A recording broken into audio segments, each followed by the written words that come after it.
Isang gabi, natutulog si Canor kasama ang kanyang asawa. Habang mahimbing siyang natutulog ay nakita niya si San Pedro. "Welcome dito sa langit."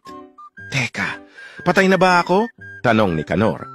Sumagot naman si San Pedro ng, "Oo, namatay ka habang natutulog. Pero di mo pa oras para mamatay kaya ibabalik kita sa lupa. Ang nakakalungkot lang ay di ka na makakabalik sa dati mong katauhan kaya mare-reincarnate ka bilang isang hayop."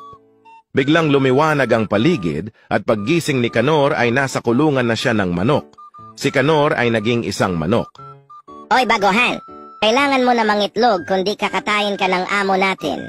"Teka, di ko pa alam paano mangitlog," sagot ni Canor. "Kailangan mo lang umiri ng malakas para mangitlog ka." Sagot ng kausap niyang manok. Umire si Canor at may lumabas na malaking itlog. "Wow! Ang laki ng itlog mo! Iri ka pa ulit, may lalabas pa yan."